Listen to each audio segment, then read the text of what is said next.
आपके परिवार में अगर किसी के साथ दुष्कर्म हो, किसी महिला के साथ, किसी लड़की के साथ, आपको कैसा फ़ील होगा?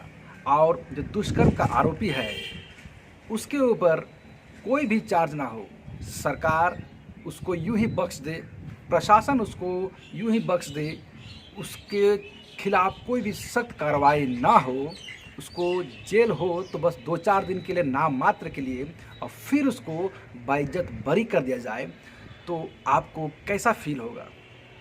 जी हाँ दोस्तों, आज हम बात करेंगे ऐसे ही कुछ मामले के बारे में। नमस्कार। दोस्तों, आप आजकल देख रहे होंगे हमारे देश में दुष्कर्म के कितने मामले कोने-कोने से आ रहे हैं, हर एक राज्य से आ रहे हैं। यूपी से अभी हाल-फिलहाल में इतने सारे दुष्कर्म के मामले आए हैं कि क्या ही कहना है। आप देख रहे होंगे कि लड़की को उसके घर से उठा लिया जाता है, उसकी माँ को मार दिया जाता है और फिर अंकिता भंडारी का एक केस था जिस लड़की को होटल में सर्विस देने के नाम पर उसे दबाव दिया जाता है, लेकिन जब वो ऐसा करने से मना करती है तो उसको मार दिया जाता है। बिहार से भी कुछ ऐसे घटना, पूर्णिया से खबर आ रही है कि जहाँ लड़की को एक गैराज में रात भर उसके साथ बलात्कार किया जाता है। इस तरह की कई घटनाएं दोस्तों हमारे देश के लगभग हर एक राज्य से हर रोज़ आती रहती है, दुष्कर्म के मामले आते रहते हैं। लेकिन हमारा ये देश की जो कानून है, जो हमारे प्रशासन है, वह इस तरह के अपराधियों को पकड़ पाने में असंभव रहती है।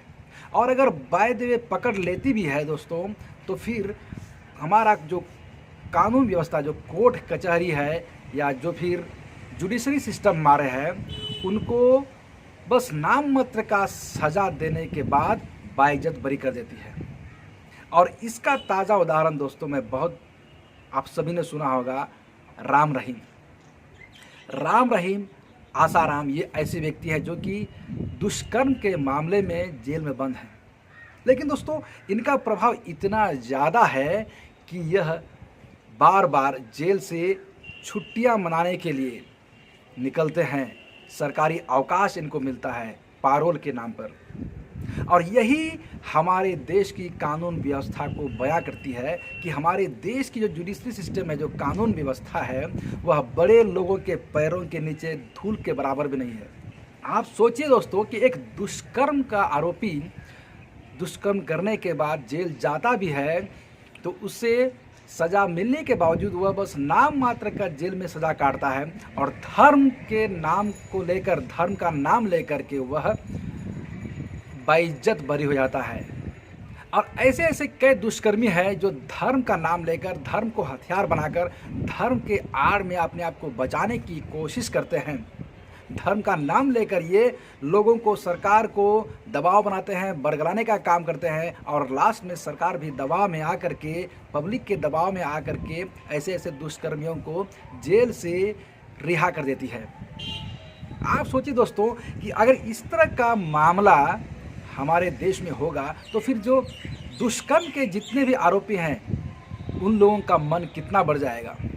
उनके मन में कितनी वाहवाही होगी कि ये देखो, दुष्कर्म करने के बाद भी कुछ नहीं होता है, सज़ा नहीं होती है।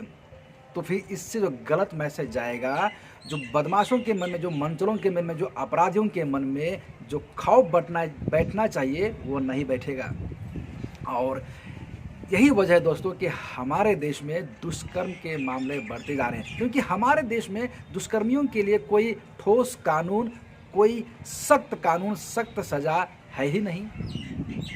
दोस्तों, आज आप देख रहे होंगे कि ये किसी और के साथ घटना घट रही है, उस घर के लोगों को कितनी प्रताड़ना, कितनी शर्मिंदगी, कितनी वह घुट घुट कर जी रहे होंगे। लेकिन हमारे देश के कानून में ऐसे लोगों के लिए न्याय तो बिल्कुल है ही नहीं। आप अंकिता भंडारी केस को देख लीजिए, या 2-3 साल से ऊपर होने जा रहा है, लेकिन आज तक उस बेचारी लड़की को इंसाफ नहीं मिल सका है। ये देखिए दोस्तों कि हमारे देश में कानून बिल्कुल एक मजाक बनकर रह चुका है। कानून की धज्जियां उड़ा दिए हैं बड़े बड़े लोगों ने पैसों के नाम पर, और सबसे बड़ा हथियार ये बचने के लिए धर्म का नाम लेते हैं।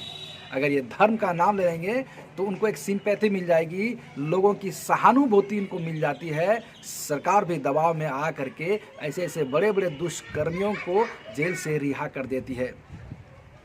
कहाँ तक जायज़ है दोस्तों? ये उन लोगों से पूछिए जिनके घर में इस तरह घटना घटी है, उन पीड़ितों से पूछिए, उनके घर वालों को पूछिए कितनी उनको तकलीफ़ होती होगी जब देखते हैं कि उनका दोषी जो है खुलेआम घूम रहा है, छुट्टियां मना रहा है, ऐश मौज कर रहा है।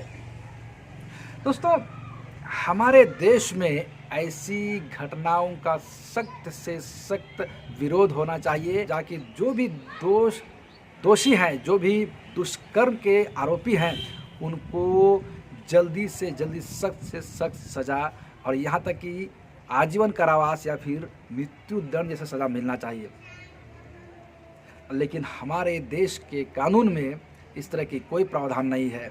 बहुत ही कम ऐसे देखने को मिला है जहां पर दोषियों के खिलाफ सख्त से सख्त कार्रवाई की गई हो। दोस्तों, मैं बस इतना ही चाहता हूं कि आप ज़रा उन परिवारों के बारे में सोच के देखिए, उन पर क्या बीतती होगी।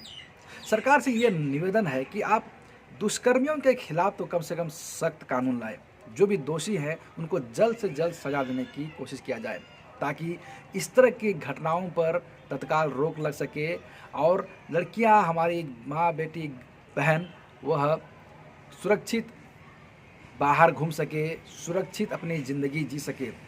पब्लिक को ये सरकार से रिक्वेस्ट करना चाहिए कि कम से कम दुष्कर्म के खिलाफ सख्त कानून लाया जाए। जो हमारी न्याय प्रणाली है उनको भी ये ध्यान रखना चाहिए कि कम से कम दुष्कर्म के खिलाफ सख्त से सख्त कानून लाया जाए, और जो प्रशासन है, शासन प्रशासन है, उनको भी ध्यान देना चाहिए कि वो पैसे पर ना बिकें और सही कार्रवाई करें। जो दोषी हैं उनके पर सही और तुरंत कार्रवाई किया जाए। इस बारे में दोस्तों आपका जो भी कहना है, क्या दुष्कर्म के मामले में सरकार को सख्त कदम उठाना चाहिए, क्या हमारे शासन प्रशासन को सख्त कदम उठाना चाहिए? इस मामले में आपका दोस्तों जो भी विचार है, अपना विचार ज़रूर कमेंट में लिखिएगा। धन्यवाद।